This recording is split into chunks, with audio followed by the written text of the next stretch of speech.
네이버와 카카오가 플랫폼 경쟁력을 무기로 시장 지배력을 무한대로 확장해 가고 있습니다.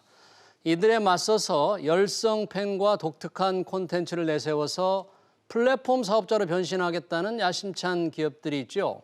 바로 빅히트 엔터테인먼트, 그리고 NC소프트, SK 등인데요.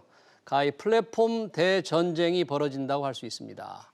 엔터테인먼트 애널리스트죠. 김현용 현대차증권 연구원 모시고 우리 일상의 삶을 완전히 바꿔놓는 플랫폼 열국지 한번 들여다보겠습니다. 김현용 연구원 어서 오십시오. 네, 안녕하십니까. 자, 이 플랫폼 아니면 요즘은 살 수가 없고 네. 플랫폼에 올라타야만, 플랫폼을 만들어야만 이제 살 수 있는 시대인데 네. 역시 뭐 네이버, 카카오 네. 가장 강력한 플랫폼 사업자 아닙니까? 예, 맞습니다. 이 두 회사의 이 플랫폼을 활용한 시장 지배력 네. 어느 정도나 됩니까? 지금 현재 이제 온라인 광고에서 태동했던 이 양대 플랫폼이 광고 시장 같은 경우에는 거의 70% 가까이 이제 점유를 하고 있는 것으로 보여지고요. 70%. 네네. 네. 그리고 이제 나머지 분야도 보시면 네. 이제 뭐 웹툰 같은 경우 한 80%까지 그리고 간편 결제 시장도 벌써 35%, 네. 온라인 쇼핑 시장도 한 20% 가까이를 점유하고 있는 상황입니다. 네. 가히 뭐 독과점 비슷한 수준으로 엄청난데 네네. 이 다양한 이제 플랫폼들을 확보하고 있는데 네이버, 카카오 어떤 플랫폼들이 있는지 네. 조금 유심히 봐야 될 플랫폼, 주목해야 될 플랫폼 어떤 그렇죠. 건지. 일단 이제 양사가 공통으로 이제 보유하고 있는 네. 플랫폼들이 웹툰, 웹소설 그리고 음원 플랫폼입니다. 웹툰, 웹소설 그리고 음원. 그러니까 네. 네이버 웹툰이나 네. 카카오 페이지 그리고 네이버가 최근에 인수한 왓패드 같은 웹소설 플랫폼 네. 그리고 음원은 잘 아시는 이제 바이브나 멜론 네. 익숙하실 겁니다. 그렇죠. 그런 쪽들이 이제 공통적으로 보유하고 있는 플랫폼이고 예. 양사에 있어서 조금 이제 독특한 차별화를 가져갈 수 있는 플랫폼들이 또 앞으로 뭐 폭발적인 성장이 그렇죠. 기대된다. 뭐 이런 예. 거 뭐가 있어요? 그게 바로 네이버의 제페토와 제페토, 그리고 카카오 같은 경우에는 카카오 TV. 카카오 TV. 이 양대 플랫폼의 공통점은 10대들을 지향하는 플랫폼이라는 거죠. 그러면 10대들은 잘 알 텐데 네. 뭐 저희 시청자 중에서도 10대가 아닌 분들이 많으니까 네네. 제페토가 뭡니까? 제페토. 제페토는 일단 이제 3D 아바타 기반의 예. SNS 플랫폼이라고 이제 정의를 할 수 있고요. 네. 안에서 할 수 있는 행동들이 예. 우리가 이제 소위 부캐라는 말 많이 쓰지 않습니까? 예. 그래서 또 하나의 나인, 나의 캐릭터, 나의 아바타에 대해서 치장도 하고 또 친구 아바타랑 같이 사진도 찍고 이른바 가상현실 속에서 네. 나를 대변하는 그런 움직임이네요? 맞습니다. 지금 보니까? 예, 그러한 플랫폼을 이제 예. 소위 메타버스라고 하는 플랫폼인데요. 메타버스? 예, 그 메타버스 플랫폼의 어떤 국내 버전이 제페토라고 보시면 될 것 같습니다. 아, 메타버스가 그러니까 네, 3차원의 가상세계를 얘기하는 거요. 맞습니다. 그거의 예. 국내 버전 제페토. 예, 가장 대표적인 국내 메타버스 플랫폼이 이제 제페토입니다. 지금 어느 정도 인기가 있습니까? 일단은 지금 이제 누적 다운로드가 네. 2억 회, 그러니까 억 단위로 이미 다운을 받으셨고요. 2억 회. 예. 그리고 그 중에 90%의 이용자가 예. 해외에서 나오고 있습니다. 해외에서? 네. 아, 그래요? 예, 그래서 국내 이용자 비중은 10% 정도밖에 안 되고요. 완전한 글로벌 플랫폼이네요. 예, 맞습니다. 예.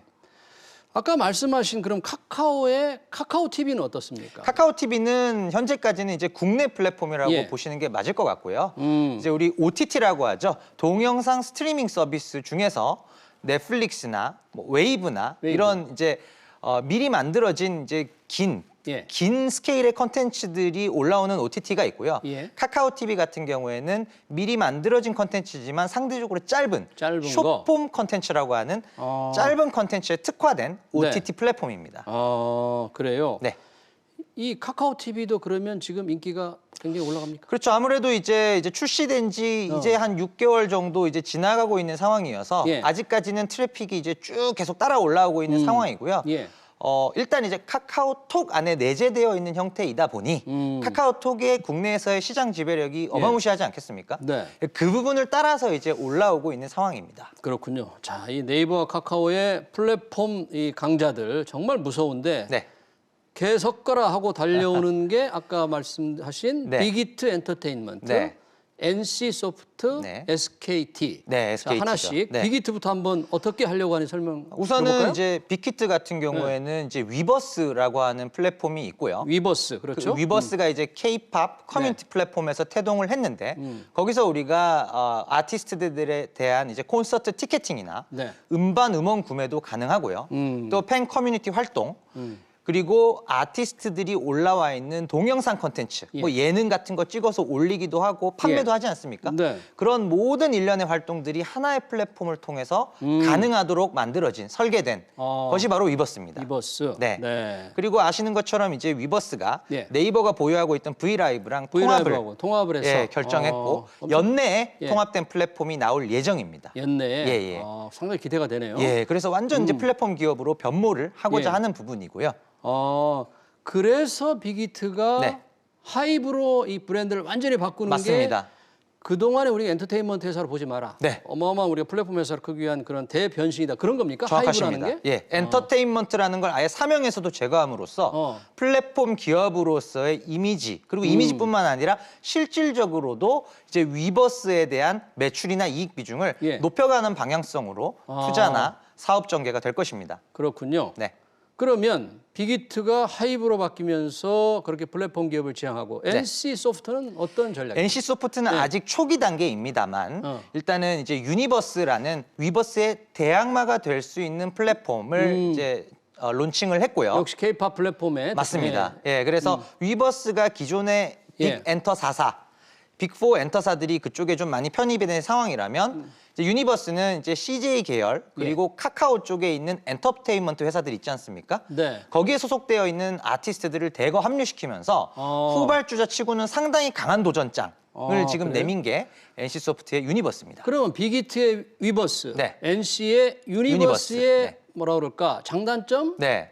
뭔가 강점, 약점 어떻습니까? 우선 이제 위버스는 예. 이제 독보적인 아티스트 풀, 방탄소년단을 비롯한 예. 시장 점유로 본다면 한 60% 이상의 아티스트들이 이 위버스에 입점을 한 것으로 보고 있고요. 그런 강력한 인재 풀이 이제 강점이고, 단점이라고 본다면 아직 이제 UI나 UX 어떤 이용하는 환경 자체가 사용자 편의성이 좀 편의성은 좋은데 팬 커뮤니티 플랫폼에 가까운 형태. 그러니까 어떤 메타버스 플랫폼이나 이런 쪽하고는 조금 거리가 있어 보이고요. 팬 커뮤니티 플랫폼에 확장된 정도. 예, 그렇게 보고 있고 반면에 유니버스는 장점이라고 한다면은 아무래도 게임사답게 그렇죠. 상당히 그 커뮤니티 그 플랫폼 안에서 랭킹 시스템이나 고도화된 과금 구조, 그다음에 아바타를 도입하는 이런 류의 상당히 좀 메타버스 플랫폼에 가까이 가고자 하는 그런 이제 플랫폼 성격을 갖고 있고요. 이 젊은 층들이 훨씬 좋아하게 만들어졌나 보죠? 그렇게 만들어놨습니다. 근데 이제 또 이게 단점에서 나오는 부분이 아무래도 소속된 아티스트들이 적어요? 예, 적기도 하고 또 이제 카카오 엔터 계열의 대표적으로 이제 몬스타엑스 이런 이제 아티스트들이 있는데 상대적으로 위버스 대비로는 아무래도 시장 영향력이 좀 낮은 아티스트들 위주로 편입이 되어 있습니다. 그럼 이런 K-팝 플랫폼에 우리가 주목되는 것은 향후 폭발적인 가치 증대 때문인데 이 두 플랫폼이 두 회사에서 차지하는 어떤 비중, 매출이나 가치의 비중을 어떻게 좀 보십니까? 우선은 이제 빅히트 같은 경우에는 위버스의 비중이 상당합니다. 한 30-40% 이상 될 것 같고요. 실제로 시장에서도 이제는 엔터테인먼트로만 봤을 때는 주가 수익 배수를 예를 들어 20-30배 이상을 줄 수가 없는데 플랫폼 기업이라면 얘기가 달라지는 것이죠. 40배, 50배도 줄 수 있다. 아니 제가 조금 계속 주목을 못했는데 빅히트 엔터테인먼트 주가가 조금 오르는 많이 분위기가 올랐습니다. 그 관련된 겁니까? 예, 맞습니다. 그 일련의 흐름들하고 주가 수익비를 더 높이 줄 수 있다. 플랫폼 기업으로 되니까. 네, 맞습니다. NC소프트는 어때요? NC소프트 같은 경우에는 아직 시장에서는 반신반의 하는 상태고요. 워낙 게임사로서의 어떤 이미지나 매출 이익 비중이 고착화된 상태에서 유니버스가 차지하는 매출 비중이나 이런 부분들은 아직은 1-2%가 훨씬 안 되는 이제 막 시작된 단계이기 때문에 과연 위버스의 대항마가 될 수 있을까라는 데 대한 검증이 필요한 것이죠. 아직은 비중이 아주 낮습니다. 빅히트와 NC소프트는 좀 이해가 되는데 SKT도 플랫폼 기업을 지향한다. 네. SK텔레콤 안에 있는 면면을 뜯어보시면요. 예. 안에 앱스토어인 원스토어가 있고요. 원스토어. 그리고 OTT 동영상 스트리밍 서비스인 웨이브의 최대 주주고요. 웨이브의 최대 주주. 웨이브 잘 아실 겁니다. 예. 그리고 플로. 예. 또한 이제 SK텔레콤의 자회사가 운영을 하고 있습니다. 그래서 이렇게 이제 다양한 플랫폼들을 보유하고 있고 또 네. 카카오 모빌리티의 가장 유력한 대항마로 거론되는 티맵 모빌리티. 이 또한 최근에 우버와의 합작 법인을 조만간 설립할 예정이기 때문에 네. 상당히 공격적으로 플랫폼 사업을 확장하고 있는 게 SK텔레콤입니다. 이게 통신에 의지하고 있는 그런 회사가 이제 아니고 네. 완전히 바뀌겠다 그런 건가요? 맞습니다. 그래서 탈통신 포트폴리오를 쫙 늘려가는 과정에서 그중에 한 중요한 축이 이제 플랫폼이고 또 하나 플랫폼이 아닌 탈통신 중에서 잘 아시는 11번가나 예. 이제 그런 ADT 캡스나 보안 쪽이나 쇼핑 예. 플러스 플랫폼까지 이렇게 다 합쳐서 전체 탈통신 어떤 시가총액을 매겨본다면 전체 지금 SK텔레콤 시가총액의 최대한 30%까지도 예. 이미 이제 비통신 분야가 자리 잡고 있다. 벌써? 이렇게 보실 수 있을 것 같습니다. 앞으로 훨씬 더 늘어날 거로 본다. 그런 훨씬 얘기예요? 더 커지겠죠. 왜냐하면 탈통신 분야의 성장성이 예. 이통 서비스 쪽에서의 성장성하고는 비교가 안 될 정도로 차이가 예. 나기 때문입니다. 네. 그런데 만약에 여러 가지 가지고 있는 플랫폼 중에서 혹시 뭐 SKT IPO를 계획 중인 그런 분야가 좀 있습니까? 예, 일단은 이제 뭐 최근에 이제 회사에서도 어느 정도는 이제 예. 타임라인을 발표하고 예. 있는 상황이고요. 시장에서는 이제 앱스토어 플랫폼인 원스토어 이게 이제 가장 빠르게 IPO를 할 것 같고요. 원스토어? 한 뭐 내년 초 네. 상장돼서 올라오는 시점 기준으로 본다면 한 내년 초 정도일 것 같고 또 순차적으로 나머지 자회사들 뭐 웨이브나 이제 이런 쪽도 추가적으로 ADT 캡스, 11번가, 궁극적으로는 팀의 모빌리티까지 3, 4년 정도의 타임라인 안에 상장을 순차적으로 밟는 프로세스를 계획 중입니다. 정말 가히 아까 제가 말씀드린 대로 모바일 플랫폼 대전이라고 할 수 있는데 네.